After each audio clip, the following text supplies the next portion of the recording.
Olá pessoal, sejam todos muito bem-vindos ao 18º episódio do podcast Roteiro Livre.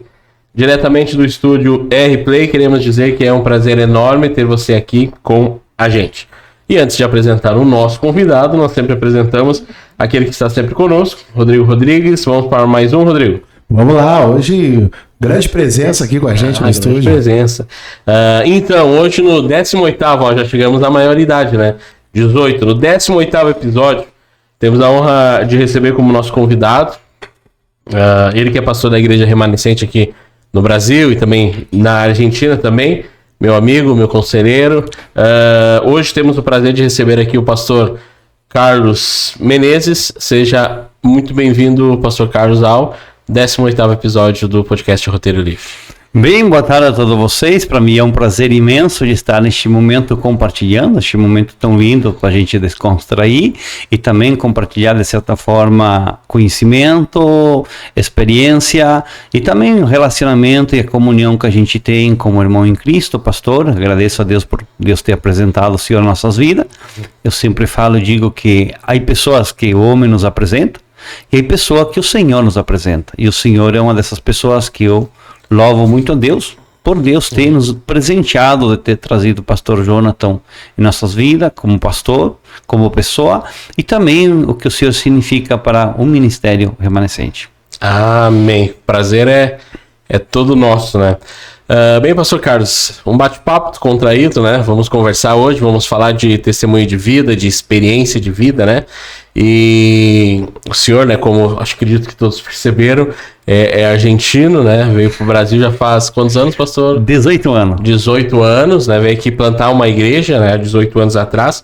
Mas lá na Argentina o senhor converteu-se a Cristo já numa idade adulta, né? Ou mais ou menos adulta, assim. A verdade, na adolescência. Adolescência. Me converti ali dos 13 para 14 anos. Seus pais não eram cristãos, Meus pais não eram cristãos. E como é que foi? Você estava passando à frente da igreja? Alguém falou de Jesus? A verdade, eu levava até essa idade uma vida bem acelerada, podemos dizer, né? Uma vida bastante louca na linguagem de hoje. Sim. Com 13 anos a gente já havia vivido muitas aventuras, para não dizer assim, de certa forma. E um certo dia, chegando altas horas da madrugada em casa, minha mãe, que frequentava uma igreja, entre aspas, podemos dizer assim, vez em quando, né? Sim. Ela cantava alguns louvores antigos, e ela cantando aqueles louvores, esperando o filho que chegue. Cheguei às 4 e pouco da madrugada, amanhã de junho, muito frio, no interior, fogãozinho a lenha, e ali, ela tomando chimarrão, me esperou chegar aquela hora da madrugada. Sim. E quando eu vi aquela fumaça saindo de chaminé, eu já me preocupou. O que aconteceu aqui? Sim, já... Cheguei pé por pé na minha mãe esperando. E como a gente tem uma admiração e um respeito, de certa forma, medo também, né, naquela época. Sim. De a mãe descobrir a hora que a gente ia chegar. Já me preocupou. Sim. Então foi ali, pezinho, e entrei lá. Vou deitar sem ela perceber. Sim. E ela percebe e me diz, lava tua cara e vem aqui tomar um chimarrão com a mãe. 4 e pouco da manhã. 4 e pouco da manhã. Com sono. Exatamente, com muito sono. E aí ela senta ali, me dá um chimarrão. No segundo chimarrão ela me diz, tu gosta da vida que tu tá levando? É isso que tu quer levar? Que futuro tu vai ter? Sim. As escolhas que tu tá tomando hoje. E aí meus outras pessoas como exemplo. Tá? E me disse, teu final vai ser isso, da mesma forma que essas pessoas. E aquela palavra martelou muito forte, foi como uma flecha, e Sim. Ficou, não aquela flecha que entra e sai, mas aquela flecha que fica ali. Aquela palavra foi carcomendo meu coração, minha mente durante o dia, e aquilo me abalou, porque eu não queria ser o que ela falou que eu ia ser. Sim. Se eu continuava naquilo. O destino já... Sim. E naquele dia, sábado já para domingo às 4 da tarde, às 6 horas aproximadamente, chega uma irmã minha que ela tinha começado a frequentar uma igreja. E naquele dia ela me falou que era muito bom e que eu precisava conhecer mais a Deus. Mas conhecer a Deus, se nem tu conhece, tu nunca viu ele, a gente na ignorância, né? Sim. E aí ela me diz, não, mas tu precisa conhecer ele de dentro para fora. Ele me transformou de dentro para fora. E aquilo que eu sentia, aquilo que eu tinha, angústia, tristeza, solidão, tudo isso, Deus retirou. E aquilo me chamou a atenção, porque de certa forma era aquilo que estava acontecendo comigo. Eu era com 13 anos, para o senhor ter uma ideia, que de 13 para 14 anos eu já tinha meu próprio carro. Sim. Ou seja, era uma pessoa dedicada muito ao serviço. Sim. E também essas coisas. E naquele domingo à noite eu me aproximei dessa igreja. Ficava aproximadamente uns 8 quilômetros do lugar onde morávamos, sem condição também de ir, transporte, nada. E precariamente também de necessidades básicas, que seria roupa. Saía num dia, no outro não podia sair, porque já... Qual que era a cidade mesmo? Uberá. Era no interior, na zona rural de Uberá. Na zona rural de Uberá. Okay. Isso daí, bem, foi naquela noite e não deu outra. Sim. Recebi a Cristo na hora do desafio, foi uma mensagem evangelística que ficou muito marcado. Aquelas palavras que marcam na sua vida. Aquele culto que parece que a pregação é só pra gente. Mesmo. Eu só dizia assim, que eu estava fazendo todo esse tempo, longe, com sede e com fome, quando aqui há uma fonte rojando água. Sim. E naquela noite eu recebi a Cristo como Salvador na minha vida, confessei meus pecados, e dali para frente não quis saber mais de voltar atrás. Sim. E o interessante é que depois com o tempo minha irmã veio a fraquejar, e eu era o que dava força para ela ir. Sim. Então é maravilhoso, porque quando a gente conhece esse amor que transforma o coração da gente e vem arrancando aquilo que as pessoas não percebem, aquilo que as pessoas não veem. Porque as pessoas que me conheciam com 13 anos, não, olhavam para mim, eu era uma pessoa determinada, um jovem, um adolescente, mas que eu gostava, onde eu trabalhava, eu gostava que o trabalho rendesse, eu queria ver o trabalho fluir. Então, que olhavam assim para mim, viam um jovem, um futuro, um jovem forte. Mas eu por dentro estava despedaçado já com 13 anos. Até porque eu vivia num lar onde não havia paz, onde não havia alegria, onde havia muitas necessidades. Não necessidade talvez financeira, mas a necessidade mais grande, paternal. A necessidade de muitas vezes ter um colo, um abraço, um beijo, uma palavra de incentivo de um pai, de uma mãe. Então, desse lar eu saí e Deus me mostrou. E o interessante, pastor, que me chama muito a atenção, porque Deus me deu uma oportunidade de eu fazer uma escolha. Eu poderia dizer, não, mas meus pais, minha mãe, que ele poderia botar a culpa neles. Sim, sim. Mas Deus me deu a oportunidade e me deixou eu escolher, eu decidi. Se eu queria seguir aquele caminho ou queria mudar de vida. Sim. E isso é importante, sabe? Porque é muito lindo, pastor, porque hoje, depois de eu haver tomado essa decisão, eu consegui ganhar toda a minha família para Jesus. A partir dessa decisão. Essa decisão não foi de um dia para o outro, foi anos. Foi um processo. Foi um processo. Mas hoje eu posso dizer, eu e a minha família, eu e a minha casa, podemos dizer de certa forma, que servimos a Deus. Amém. Tive o privilégio de, com o tempo, Deus foi trabalhando na minha vida, foi mudando eu.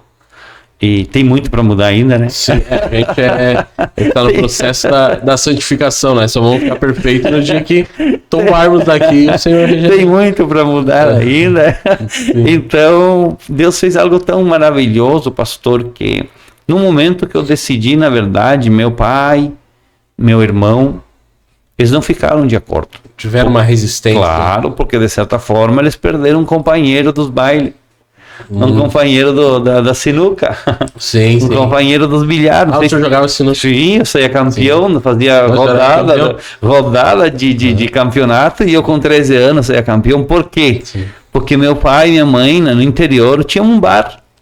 E eu com 6, 7 anos, eu vinha da escola e era aquilo. Nem alcançava na mesa e estava jogando sinuca. Sim, sim. Então, o que acontecia? Quando meu pai saía, vinha do interior fazer compra na cidade, até ele voltar, demorava 1, 2, 3 dias. E ficava meu irmão e eu bem carregado Da venda lá do da bar. venda. Daí o que acontecia? Só ficava jogando. Só ficavam jogando. Então, Mandava um... Tá, mas não venderam nada em 2 dias. com 12, 13 anos, a gente manoseava mais o taco, é? Sim, é taco. É taco, mais com cabo de enxada. Mas é assim. Então, pastor, voltando ao que a gente está falando, tive o privilégio de ser batizado, entreguei minha vida a Cristo, fui batizado, servir a Deus como membro numa igreja batista, e foi que eu me encontrei com Cristo. Foi numa igreja batista. E isso foi na igreja batista ali na Argentina, me encontrei com Cristo, Cristo me encontrou, e o senhor sabe que dali em diante foi um processo tão lindo, porque através, não das minhas palavras, porque todas as vezes que eu ia falar, eu criava um ambiente dentro de casa de tensão. Porque na minha família era uma mistura de catolismo, adventista, também bruxaria, também as coisas ocultas. Sim. Então criava um ambiente ali de tensão. Hostil. Exatamente. E o senhor sabe que um dia uma pessoa me falou e disse assim, até foi a pessoa que me acompanhou, me discipulou. Ele me disse assim, não, você não tem que ganhar eles com palavra. Você tem que ganhar ele com testemunho. Eu digo, tá, mas o testemunho do que Cristo fez. Não, tu não testemunho do que Cristo fez. Deixa eles ver o que Cristo fez em ti. Sim, ver a transformação. Essa mudança, essa transformação que eu dizia, eu era muito briguento, muito brabo, muito irado. Eu gostava sair no braço, não tinha muito problema para isso. Sim. Gostava disso. Então, depois desse encontro com Cristo, tinha que me resmorder, engolir muitas vezes, e me fui disciplinando eu mesmo, me fui discipulando eu mesmo também, e com o tempo, pastor, passei a ganhar toda a minha família. Meus pais, um por um, batizei meu pai, batizei minha mãe, batizei meus irmãos. Sim. Então, pastor, é só uma irmã minha que foi batizada em outra congregação. Sim. Seria 4 irmãos, somos entre 6. 4 irmãos eu batizei, meu pai, minha mãe. Sim. Casei meus irmãos também. E, como eu vou dizer, batizei também cunhadas. Pastor, foi algo maravilhoso.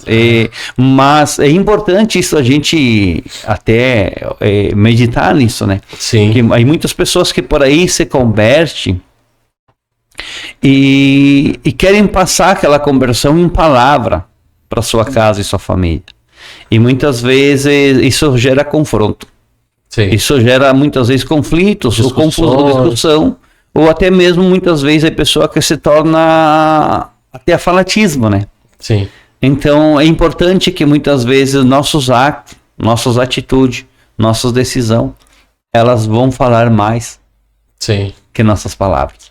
Me lembro que tinha um louvor bem antigo da Lauriette, não sei se o Rodrigo se lembra, que é tipo dizer assim, ele é um servo de Deus, daí o seu jeito é bem diferente, ninguém se engana, no sentido de o testemunho, né, os atos, as atitudes, né, e na verdade é o maior evangelismo, maior forma de evangelizar é as tuas ações. Não adianta trazer palavras de que tragam um certo efeito, mas o que vai convencer são as suas ações, né? É que eu acho importante, pastor, que hoje como pastor, a gente já entende muitas coisas que por aí não entendia. E tem muitas coisas que precisamos ainda entender, atento, porque nossa mente tem que se atualizando constantemente, se renovando constantemente, para poder compreender a palavra de Deus, que ela nos falou ontem, nos fala hoje e nos falará amanhã. Isso é maravilhoso. Então a gente entende muito, pastor, hoje como pastor, quando a gente olha assim, não tem como haver um poder e não se manifestar. Como assim, pastor? Se a gente olha no livro de Atos, capítulo 1, verso 8, diz, quando recebereis sobre vós o poder, me sereis testemunha. Aonde? Jerusalém. Jerusalém representa a casa, casa espiritual, também representa as pessoas mais próximas de nós. Agora, é tipo aquele que diz, não tem como esconder a riqueza. O senhor me entende? Não tem como esconder a riqueza. De certa forma, num momento ela vai se manifestar. Sim. Então, quando a gente recebe o Espírito Santo, entrega a nossa vida a Cristo, que o Espírito Santo vem em nós, em si, esse poder se manifesta. Talvez muitas vezes não se manifesta em palavras, mas se manifesta em atitude. Sim. Se manifesta em testemunho. O lugar que o Senhor está, de certa forma, tem que se manifestar Deus. Porque Deus está com o Senhor, tá? Então que Ele se manifeste. O Senhor não tem como sujeitar essa manifestação. Sim. De certa forma, não tem como o Senhor reprimir a manifestação se Deus está na sua vida. Até porque nós praticamente somos nada diante de um Deus tão grande e poderoso. Então, quando a gente recebe esse poder na nossa vida, pastor, a gente começa a ser o testemunho. Testemunho dentro da nossa casa. E eu sempre digo assim, o maior testemunho não é o que Deus faz na vida do fulano, é o que ele fez na minha. Sim. Porque eu não posso falar do que Deus fez na vida dos outros. Eu posso falar do que Deus fez na minha vida. Eu posso testemunhar do que Deus fez em mim.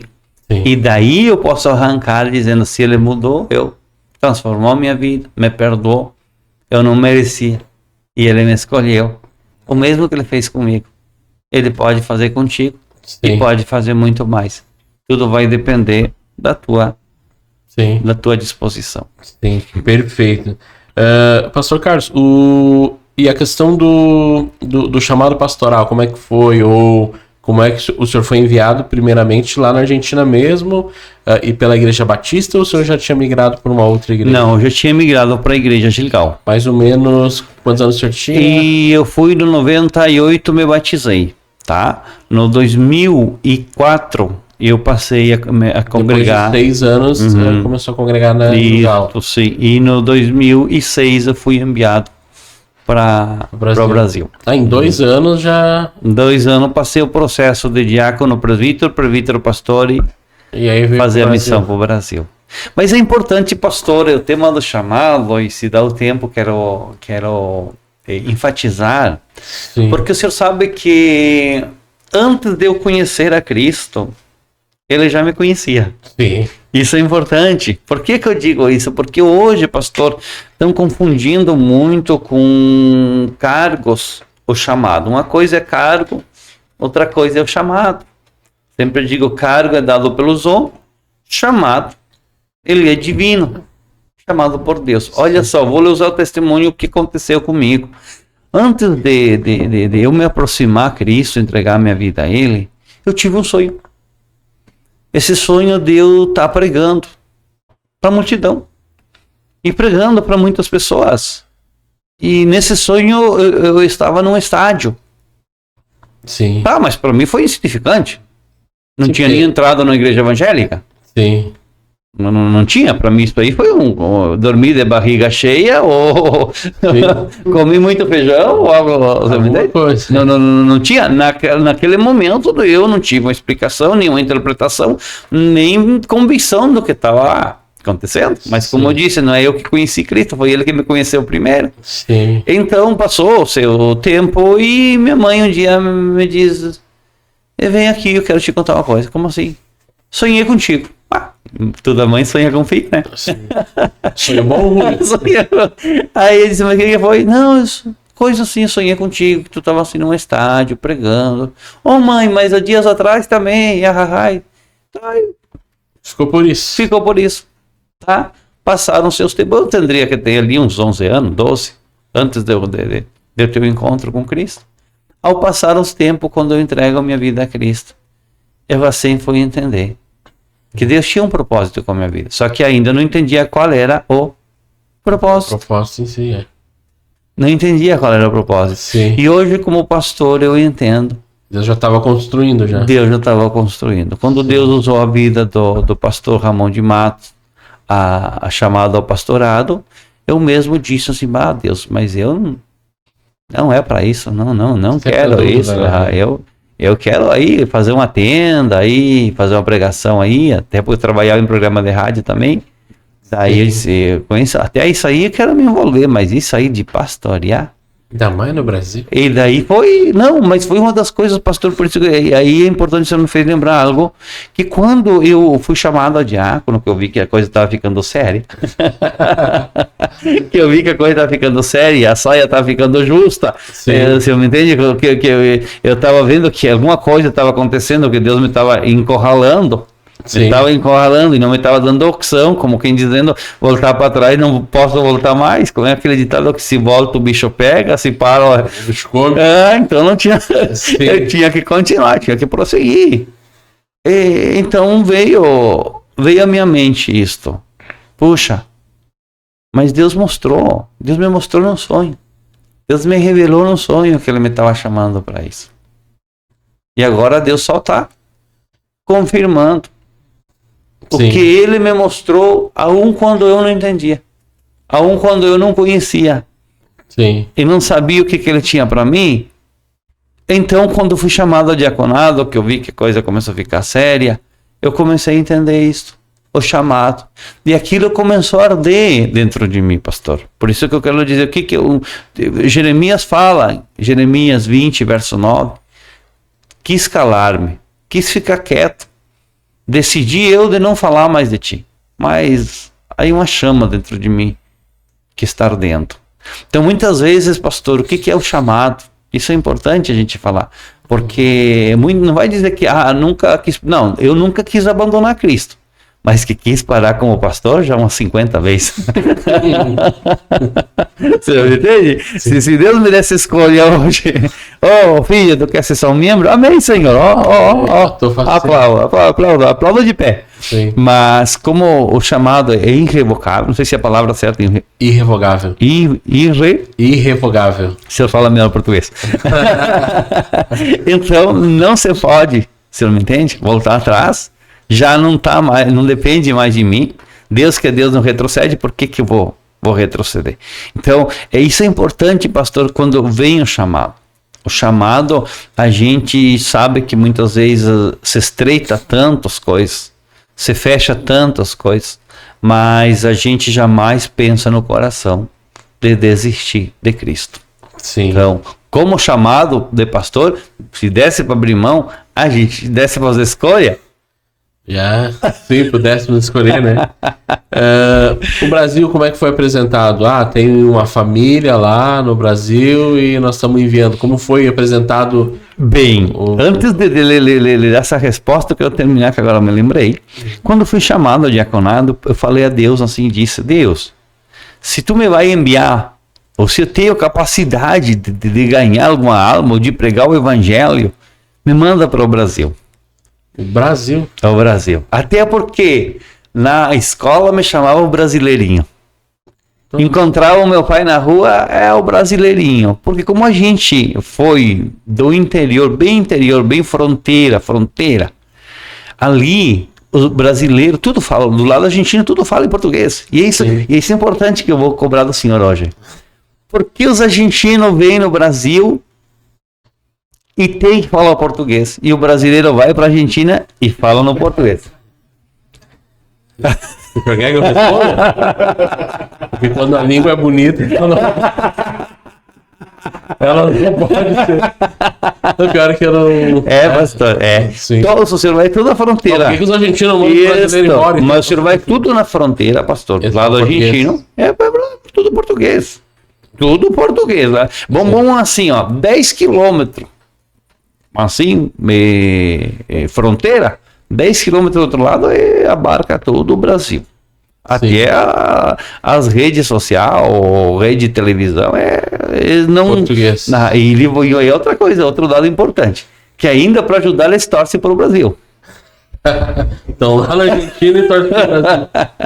Então, pastor, Brasil... Mas a escola quando o senhor era pequeno, só abrindo parênteses, era em espanhol. Não, é espanhol. Espanhol. Hoje implementaram como sim, a língua oficial. A língua oficial. Tem que ter também uma língua... como uma matéria, o português. A portuguesa é só um adicional, mas a aula é apresentada em espanhol. É em espanhol. Sim. Então, assim, de certa forma, pastor, Brasil sempre teve no meu coração. É tanto que quando sai o chamado para eu vir para o Brasil, E o pastor me dá 15 dias para eu decidir. E sabe que eu havia conquistado, me havia abençoado uma pessoa, um terreno, uma casa, me havia dado de presente um terreno e a casa, na cidade. Sim. A meia quadra de uma rádio que eu fazia programa. E a primeira geladeira nova dentro de casa, sofá novo, cama nova. Quando havia colocado os confortos dentro de casa, saiu chamado para cá. O pastor me diz, fala com a sua esposa, tem 15 dias para decidir. E eu entre mim, meu coração ardia. E é importante frisar isso, pastor, porque eu quero falar mais uma vez. Todas as vezes que Deus quer fazer algo grande na nossa vida, Deus não vai acorralar. Sim. Ele vai colocar uma aflição tão grande na nossa vida que nós vamos encontrar um desconforto. Não sei se é a palavra desconforto aqui. Sim, desconforto. Vamos nos sentir desconfortável. Parece que a cadeira tem espinho, a cama tem espinho, aquela roupa já não é boa, aquele carro já não é o bom, aquela casa algo não tem. Algo a gente vai começar a sentir. Foi isso que aconteceu comigo. Eu conquistei... Já não sentia mais pertencente àquele lugar. E uma aflição no meu coração e eu não entendia. O trabalho já não era mais um prazer, já não era mais uma alegria. Eu já ia trabalhar forçado, por mais que o trabalho não é muito bom, que bom é ganhar, né? Mas, de qualquer jeito é difícil encontrar um trabalho agradável. De certa forma, já não era mais aquilo que eu queria. Imagina, tinha conquistado meu carro próprio, que naquela época, hoje a gente fala um carro próprio, e por aí a pessoa interpreta, não, isso aí é normal. Não, eu estou falando há 20 e poucos anos atrás. Sim. Conquistar um carro próprio. Quando a gente conquistar uma bicicleta, a gente já era grande. Imagina conquistar um carro. No Brasil, uma linha telefônica para sustentar. Você não entende? Sim. Então, conquista meu carro próprio, conquista minha casa própria, na cidade. Já tinha um terreno no interior, já tinha uma casa no interior, mais uma casa na cidade. E aquilo ali tudo que a gente sonhava naquele então. Mas não era aquilo que a gente queria. Não era aquilo que trazia a paz que a gente estava. E sim, começou aquela aflição no meu coração. E de certa forma, um dia de tarde, eu me fechei no quarto. E eu vi uma pregação do pastor Marco Feliciano. Lembro até hoje a pregação. Lá na Argentina. Lá na Argentina. Quanto vale tua amizade com Deus? Essa pregação foi a comparação da arca. Por que Noé acreditou e foi? E aí ele falava sobre a amizade, a intimidade e a comunhão de Noé com Deus. E o que Noé teve disposto a renunciar. Daí aquela pregação, pastor, como uma explosão dentro de mim. Eu tenho que fazer algo mais. Eu tenho que fazer algo mais. Mas eu faço programa de rádio. Mas eu prego aqui. Mas eu prego lá. Não. Isso não é suficiente. Dentro de mim aquilo fluía. Eu tenho que fazer algo mais. Isso aqui não é suficiente. Isso aqui não chega. Agora, para fazer algo mais, eu vou ter que abrir mão de alguma coisa. E às vezes não é de uma coisa, é de tudo. Sim. Porque quando sai o chamado, então, o meu medo era da minha esposa dizer não. Imagina, minha casa, meu sofá, minha geladeira. Meu conforto. Meus familiares. Ela olhou para mim assim e disse o seguinte: o mesmo Deus que nos abençoou aqui na Argentina é o mesmo Deus que vai nos abençoar no Brasil. Sim. Agora você imagina oferecer água para quem está com sede. Quando ela disse aquela palavra, agora Deus fluiu. Você entende? Então, em 3 dias, pastor, a resposta já estava. Já comunicou? Não, mas eu já comuniquei já quando não tinha mais nada dentro de casa. Já havia dado tudo. Sofá, geladeira, cama, tudo. Para uma coisa, para outra. Hoje a gente vai para lá e tá na casa de um irmão, de uma mãe, de um irmão. Foi para tudo. Sim. Em 3 dias eu já não tinha mais de onde dormir dentro de casa. Eu vinha. Sim, não tinha outra opção. Não tinha outra opção. Então, mas eu lhe di 15 dias. Não, mas eles estão preparados, já queremos ir. Sim. E Deus fez. E aqui daí no Brasil tinha pessoas para receber o pastor, né? Pastor, a verdade, nós viemos aqui por 3 pessoas. Uma pessoa que eu tinha vindo uns meses antes, que havia recebido a Cristo, que num hospital recebeu a Cristo, estava baleado, o doutor falaram que não tinha mais o que fazer, não tinha mais retorno. Então ali em agonia, eu apresento a Cristo a ele. Ele recebe a Cristo. E a esposa recebe a Cristo, mas recebe para, de certa forma, satisfazer o esposo. Depois que o tempo ela diz, não, eu recebi a Cristo porque eu... Sim, para agradar o esposo. Exatamente, mas olha como Deus usa o argumento que quer, porque usou esse argumento, ou usou essa ferramenta, e hoje é uma missionária que nós temos dentro da congregação. Sim. Então, nós íamos, pastor, assim, por 3 pessoas. E mais, este irmão, Deus usou assim, que ele disse assim, ó, eu me converto, eu sirvo a Deus, mas só sirvo a Deus se vem essa igreja da Argentina aqui. Sim. Então era um desafio muito grande, e na nossa consciência, e uma das coisas que a gente tem que manter é o primeiro amor. Como digo hoje, se eu tenho que ir a São Paulo hoje, ou a Brasília, onde seja por uma alma, eu vou. Pastor, e o que tu vai gastar? Isso não é um problema. Deus é dono do recurso, ele vai providenciar para nós ir, para nós voltar. Não sei como ele vai fazer, ou se eu tenho que me desfazer de algo, eu vou me desfazer, mas eu vou agradá-lo. Por quê? Isso nós fizemos. Nós saímos de lá. Nós saímos de lá, pastor, para manter essas 3 almas. E com o tempo, o primeiro batismo nós fizemos já não eram mais 3, eram 12. 12. Então Deus, a gente vai colocar numa caneta, assim, num caderno que Deus fez, tudo foi um acto profético. A gente vê que a gente, de certa forma, claro, que falta muito ainda para a gente cumprir, mas a gente foi cumprindo parte da agenda que Deus tinha e tem para nossas vidas. Sim. Pastor Carlos, eu sei que talvez possa vir várias lembranças da sua memória, mas o pastor lembra de algo especial, tipo de um milagre, de um toque de Deus na sua vida, ou de uma visão que marcou a sua vida? Claro que o senhor já relatou algumas coisas aqui, né? Mas tipo assim, esse testemunho de milagre ou o que aconteceu, eu gosto de contar. Não sei se o senhor tem algo em mente. Diz como é a vida com outra pessoa. E o senhor testemunhou.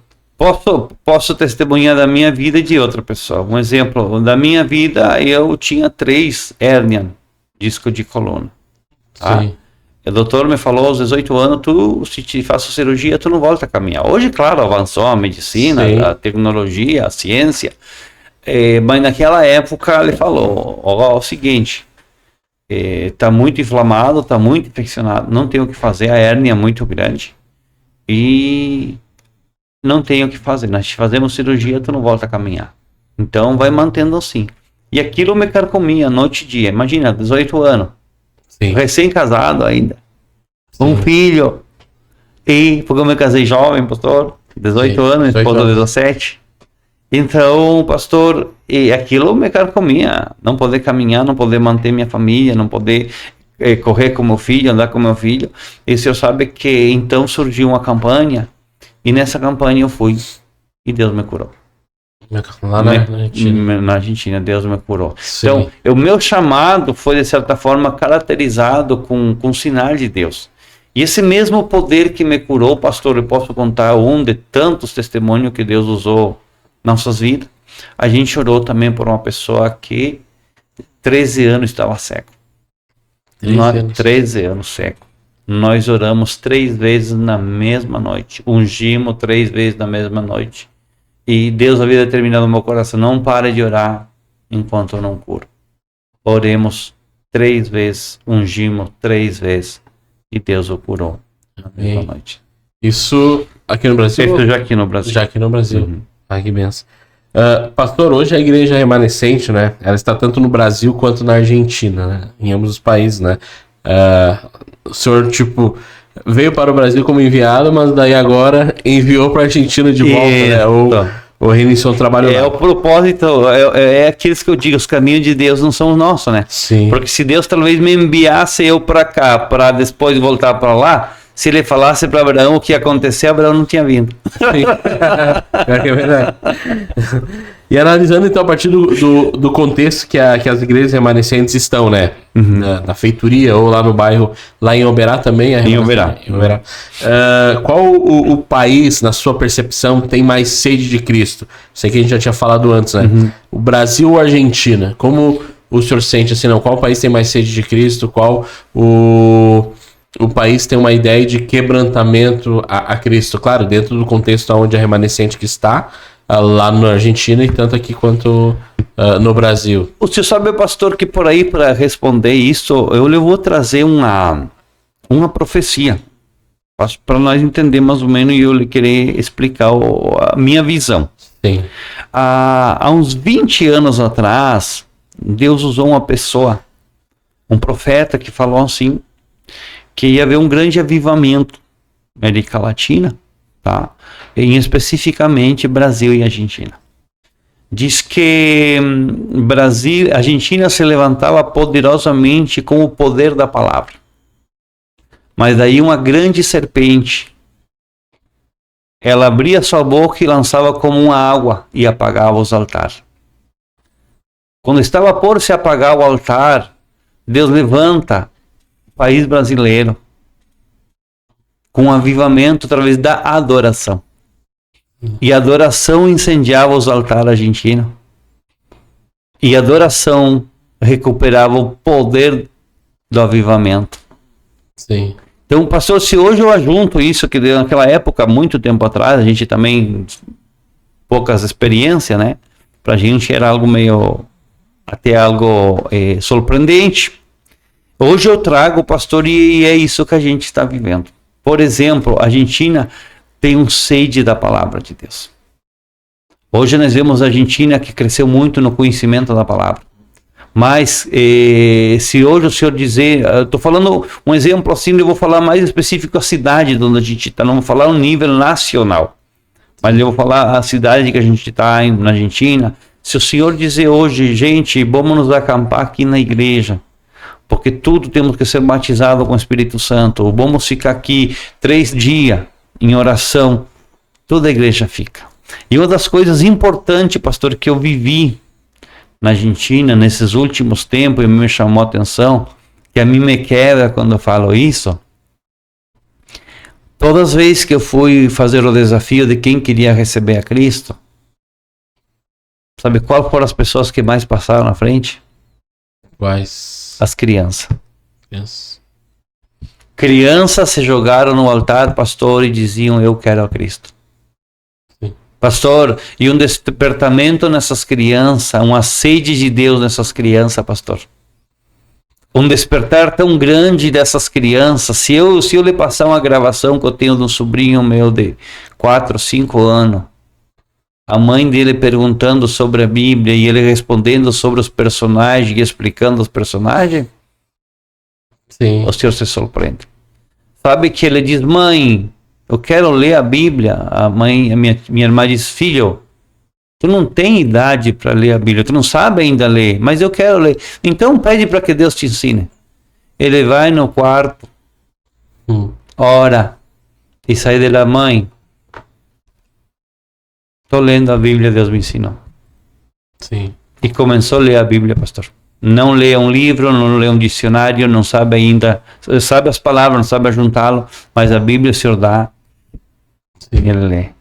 Então, pastor, assim, ó, se o senhor me falar, o Brasil está vivendo um poder lindo, maravilhoso, ainda não é o áudio, tema de adoração, mas o poder da palavra, a Argentina, aí uma sede muito grande. Sede muito grande. Uma sede muito. Então, se nós ajuntamos esses dois, hoje eu entendo. Hoje eu entendo. O poder que nós temos hoje aqui, graças a Deus, podemos unir os dois. O poder da palavra que Deus, a gente deu a graça para a gente poder pregar um pouquinho. E também a graça que Deus deu para a gente ter o louvor hoje aqui, através dos irmãos brasileiros. Se o senhor juntar esses dois juntos assim, pastor, adoração e palavra é uma revolução na América Latina. É uma revolução. Sim, então eu acredito que esse despertar, pastor, quando se unir, porque hoje se fala muito de denominação e se fala pouco da igreja, né? Pouco da Igreja de Cristo, mais de placas, né? Mais das denominações. Uhum.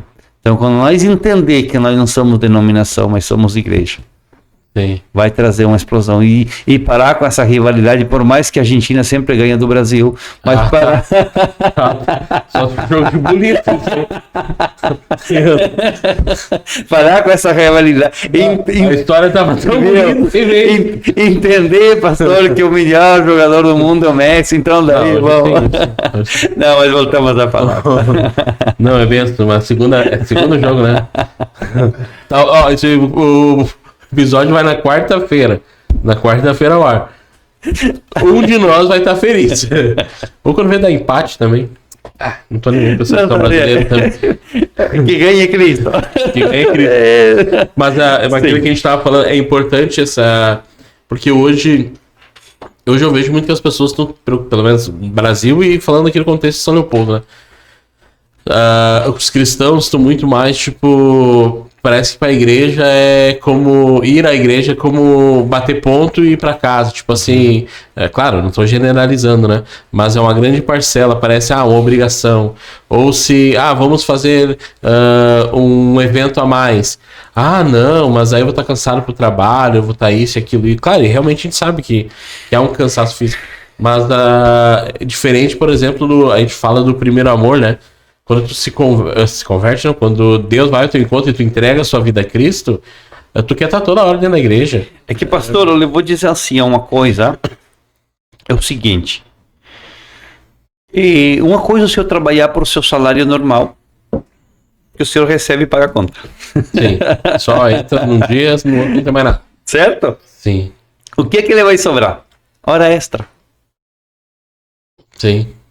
O problema é que nós cristãos estamos fazendo só o básico. Por isso que estamos vivendo o básico. Sim. Não estamos vivendo nada de extraordinário. Porque nós estamos fazendo nada mais que a nossa obrigação. Não estamos fazendo hora extra, é verdade. Então eu lhe falo de uma coisa, de uma mensagem que Deus me deu um tempo atrás, dos envolvidos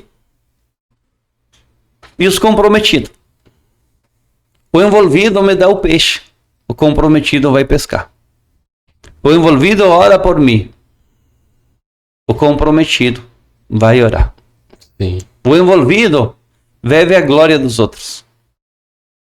A experiência dos outros. O comprometido vive sua própria experiência e vive a glória de Deus. Sim. O que nós precisamos recuperar, pastor, assim, eu sei que a gente é uma faísquinha, é um ponto Algo grandioso. em algo grandioso. Tá? Mas eu sempre digo que um pequeno fósforo acende grandes bosques.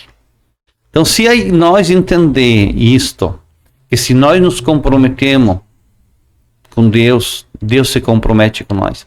Se nós focamos no que é Deus e Deus se foca no que nós precisamos, nós vamos começar a viver, pastor, o que a igreja primitiva viveu e muito mais.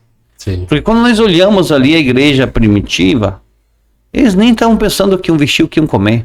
Eles queriam o quê? Presença de Deus. Eles nem estavam pensando no dia de amanhã, eles queriam viver hoje e na presença de Deus. Viver hoje e na presença de Deus. A pregação, Cristo está voltando, Cristo está voltando, Cristo está voltando. O que aconteceu? Sim. Edificou uma igreja, pastor, que sem recurso social.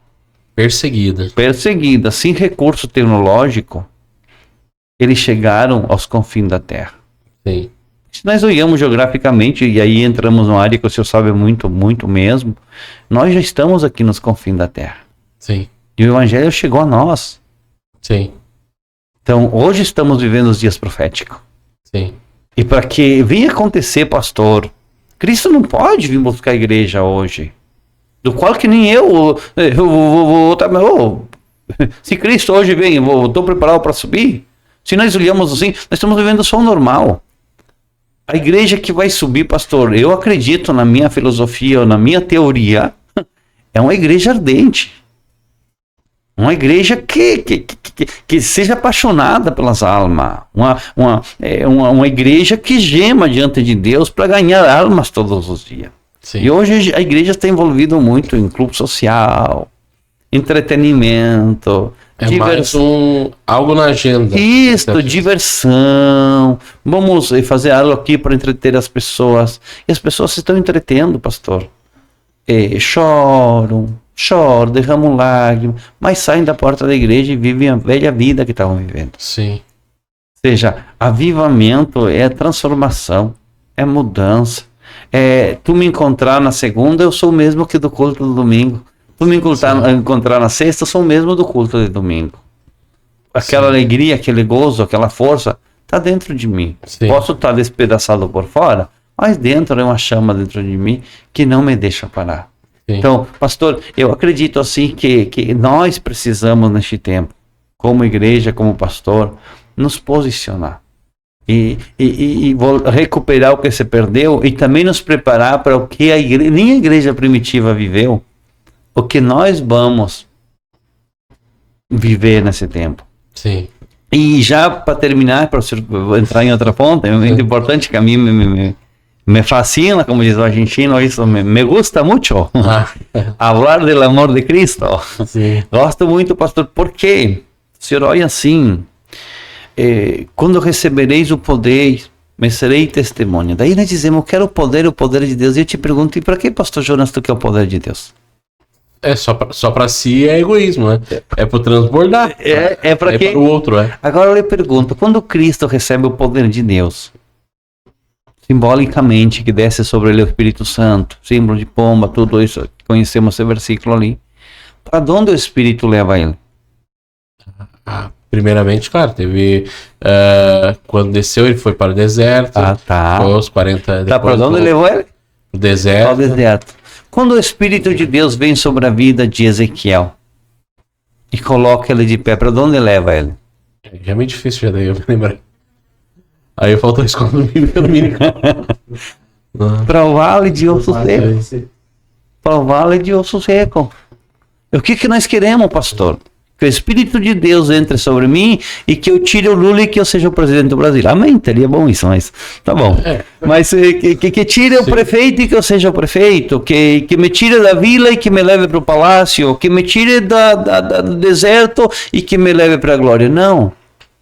Não vou viver a glória sem antes viver o deserto com Deus.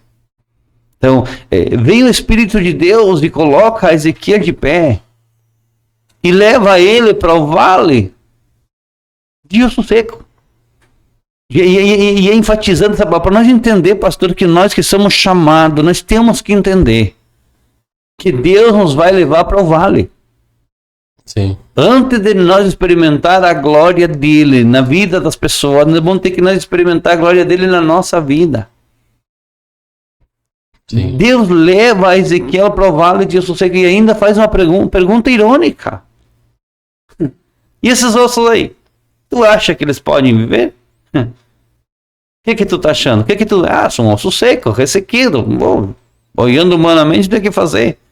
Mas tu acha? Mas tu sabe, Senhor. Agora, entra Ezequiel e o Espírito de Deus naquele vale de osso seco. Agora diz a Bíblia que quando Ezequiel sai de lá, já não sai só Ezequiel. Ele já tinha um exército de... Sim. Então, o que a gente hoje precisa, pastor, entender? Que isso não explicaram, e muitas vezes nós aprendemos não aprendemos na teologia, não aprendemos isso muitas vezes numa palavra que nos ensina, muitas vezes aprendemos na nossa vida com Deus. Que o chamado é dor, Sim. é sofrimento, é renúncia, a negação. É que a gente fala assim, o evangelho é as boas novas. E essas boas novas, ele quer dia após dia matar o nosso eu. Então, nunca a palavra de Deus, quando a gente relaciona com o nosso eu, ela vai estar sempre causando desconforto. Sempre desconforto. Porque cada dia nós estamos sendo lapidados. O chamado também, ele leva a um desconforto para quê? Para a missão está acima. Porque eu pego a história de Jesus, a do Ezequiel, o Vale de Ossos Secos era uma visão, mas enfim, né? Jesus foi tentado no deserto, ficou 40 dias no deserto, enfim, saiu para ser tentado pelo diabo. Nessa tentação, o diabo oferece 3 coisas, enfim, né? Tudo, para que ele descumpra a sua missão, né? Ou seja, interrompa a sua missão, né? E, enfim, poder, pão, fazer o que tu quiser, ou tentar o Senhor teu Deus, te atira aqui para baixo, que ele vai mandar anjos para... então a influência do diabo era que Cristo, né, interrompesse a sua missão, a ideia. E vem muito com isso com o que o senhor falou desse propósito. Deus nos chama e nos leva a um deserto, nos leva a um lugar de preparação, né? Um lugar de preparação. E muitas vezes o nosso eu, com influência do diabo, quer interromper a nossa missão, né? E aí eu acho que essa compreensão muitas vezes precisamos ter, né? De entender que Cristo, o Evangelho trabalha em nós e sempre vai estar trazendo em nós um desconforto. Olha, pastor, a vida de Paulo. Um dia ele perseguia, no outro dia ele era perseguido. Ele era perseguido.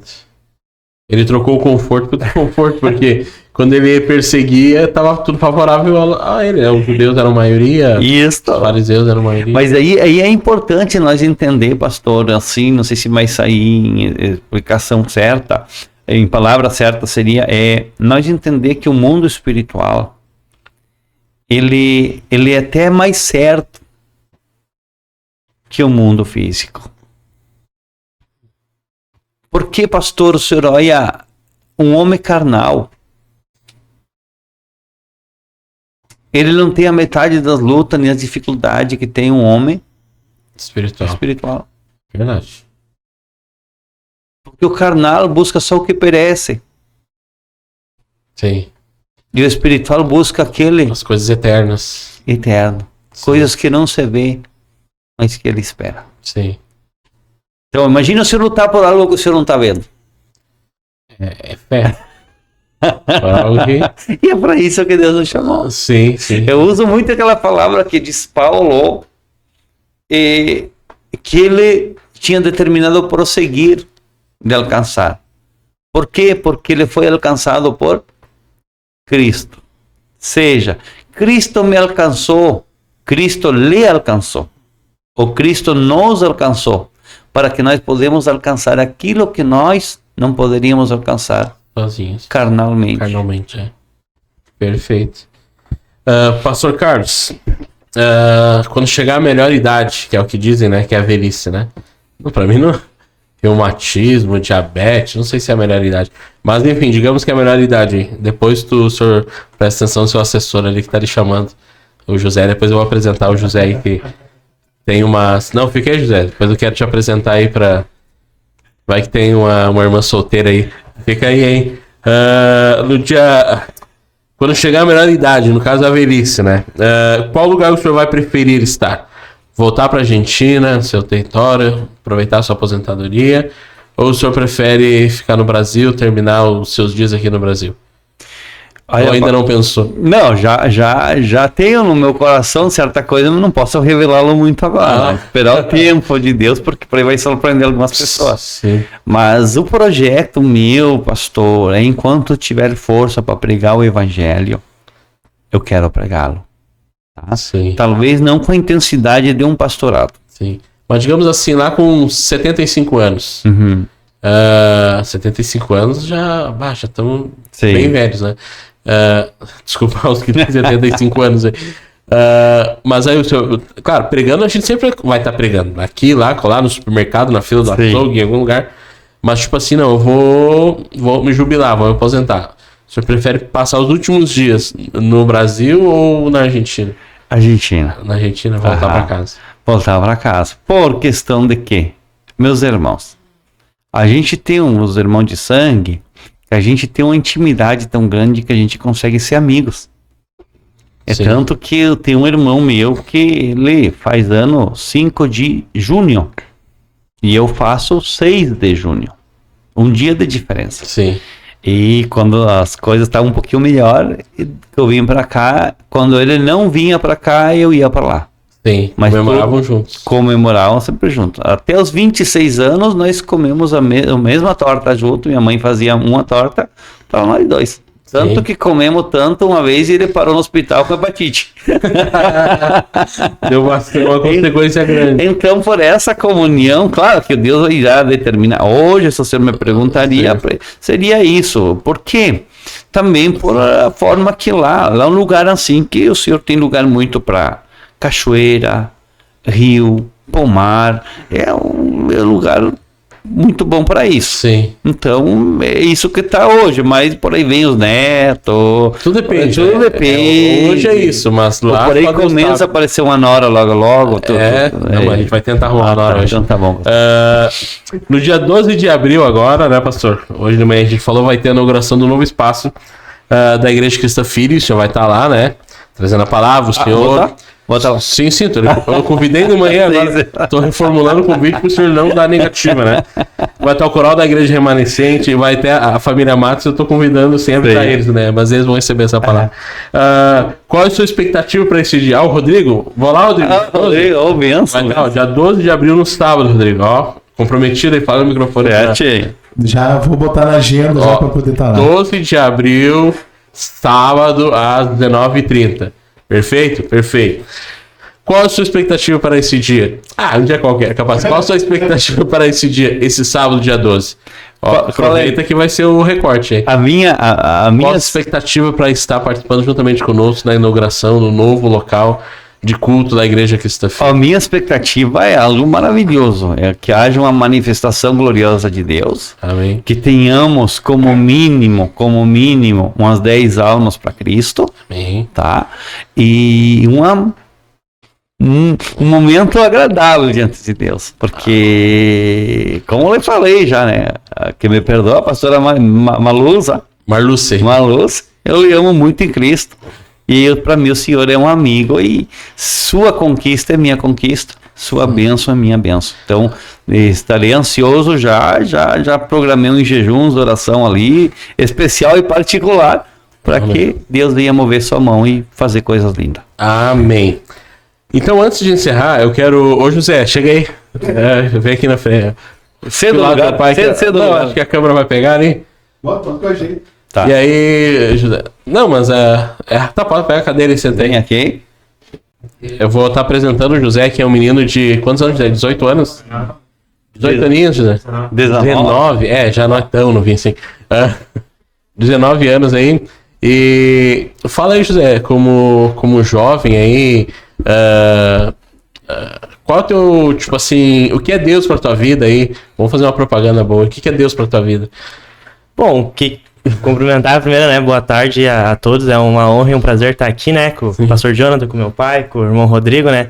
Bom, o que é Deus pra minha vida, né? Na verdade, Deus é tudo, né?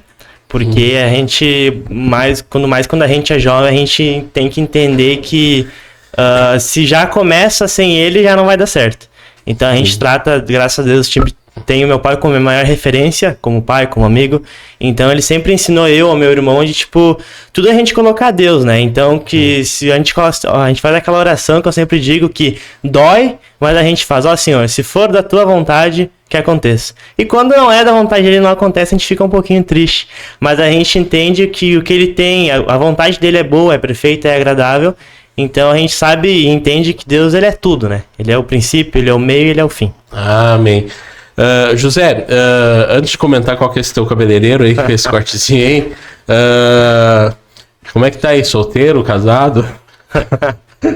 Esperando no tempo de Deus. Esperando no tempo de Deus. Bem, tô levando ele ao constrangimento, né? Não vou levar ao constrangimento. José é um pregador da palavra, né? Um jovem que ajuda... Jovens, na nossa idade, 19 anos, já... É importante acreditar que Deus usou a vida dele para trazer uma palavra para nós ao início deste ano. Que esse é um ano do ressurgimento. Isso foi uma palavra que Deus colocou no coração do diácono José. E foi a virada deste ano que a gente entramos com essa visão, que é o ano do ressurgimento. E Deus tem se manifestado tremendamente através disso. Tem se ressurgido muitas coisas boas. E a gente agradece a Deus, então. Amém. José, na final do gauchão ali, como é que foi pra ti ali? O que houve ali na final do gauchão ali, do Campeonato Gaúcho? Qual foi teu sentimento, assim? Bom, meu sentimento, a gente pode até trazer isso para a vida espiritual. Quando nós estamos mais preparados, como era o time do Inter, um time com mais tempo, mais fisiologia, mais tempo, treinamento, conjunto, deu certo. Então a gente traz isso para a vida espiritual. Então quanto mais nós treinamos, mais nós estamos ligados. Quanto mais nós sabemos a tática, que do Inter é do Roger, de nós é Deus, mais nós estamos sintonizados e prontos para ser campeão e vencer, amém? Você levantou a taça, foi o Inter. Cara, que resposta, hein? Ele não esperava essa resposta. Mas no domingo, às 18 horas, a fotinho que campeão foi a minha, hein? E agora, Brasil e Argentina, é terça-feira? Olha, tô tão organizado. Terça-feira, qual a tua expectativa aí? 2-0 pra Argentina? Bom, a expectativa é de um jogo, em teoria, bem jogado, né? A Argentina sem o seu melhor jogador, mas jogando bem. Brasil também. E na verdade, o Brasil faz tempo que joga sem o Neymar, então até agora não se encontrou sem ele. Então a expectativa é 2-1 Argentina e uns 3 expulsos pra cada lado. Eu acho que vai ficar 0-0. Tem um jogo ruim que a gente vai desligar e dormir com peso na consciência. Não, mas é tri, então. Obrigado, José, pelo teu marketing pessoal aí. Qual que é o teu cabeleireiro mesmo? 4 de maio ali na frente do Kaique. Tenho mínima ideia que lugar que seja. Mas enfim. Eu vou apresentar o Monarca pra ele.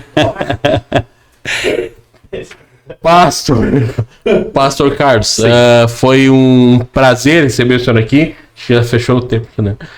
Ou quase. Foi um prazer receber o senhor aqui, ouvir a sua história de vida, sua caminhada de fé, o seu propósito que foi de abdicar de muitas coisas, porque como o senhor disse, o senhor estava consolidado na Argentina, lá casado, e aí abriu mão de tudo isso para fazer a missão de Deus aqui no Brasil.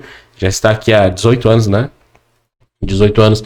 Obrigado por relatar essa história sua. Tenho certeza que isso muito vai agregar na vida das pessoas, seu testemunho de vida. Como a culpa do nosso encontro foi o pastor Fernando, né? O pastor Fernando acho que falou de mim pro senhor. Falou de bem, João? Ele falou bem. Falou bem. Um gordinho fofinho. O gordinho fofinho sem cabelo lá. Outra camiseta apertada, mas é que as camisetas são apertadas, senão ele que é gordo. E a gente se encontrou e isso faz... Eu tava vendo a data hoje, né? Foi lá em junho de 21, ou seja, 22, 23, 24, isso vai fazer 4 anos, né? E, enfim, a gente se aproximou, a gente como a gente fala assim, como pastor, muitas vezes a gente precisa de alguém para comentar ou falar, pastor, o negócio tá assim, assado e tal, me ajuda em oração, e a gente tem esse canal de partilha, né? Então eu louvo a Deus pela sua vida, agradeço pela sua presença, pela sua disponibilidade de estar aqui com a gente. Tá bom, pastor? Amém. E isso é importante, em 1 minuto, se daí eu quero falar, pastor, que a gente precisa muito nesse tempo, não somente de pastor, mas de amigo. Porque muitas vezes nós como pastor, nós damos, abençoamos, e muitas vezes nós também temos muitos problemas que não podemos compartilhar com os membros. Sim. Então precisamos de um pastor. Precisamos de pessoas que tu possa confiar, abrir o teu coração. E não olhar mais a denominação de fulano, o seu compadre, o que está acontecendo, eu vou ser menos que ele. Não, diante de Deus somos igual. Não me vai fazer eu menos ou mais, porque eu lhe falei de um problema que está acontecendo comigo, com a minha congregação. Sim. Então, minha experiência pode ser a sua pode ser a minha. Sim. E que nós venhamos entender o que eu falava hoje. Não estamos pregando uma religião, nem uma denominação. Estamos pregando a Cristo. Amém. Então, com essas palavras, a gente encerra então esse episódio. Novamente, obrigado. Obrigado, Rodrigo. Obrigado, José aí. Né? O José é o segurança, o pastor aí. E quarta-feira, né? Quarta-feira, que é o dia que vocês estão assistindo, que foi postar. Eu agradeço a participação de vocês que ficaram até o final assistindo. Siga lá no Instagram, @Roteiro Livre Podcast, e no YouTube, quase 100 inscritos agora. Falta... uns 3, acho que é o 4. Mês que vem. Mês que vem. Mês que vem já comprou ao vivo já? Vamos ver. Muito obrigado a você que ficou até aqui. Muito obrigado mesmo. E se você não é inscrito, né? Vai lá, escreve. 20 segundos. Não sei se leva 20 segundos. Você vai estar ajudando muito o nosso canal. E daí talvez a gente vá para ao vivo, né? Talvez, né? Deus que sabe de todas as coisas. Obrigado, até mais. Valeu.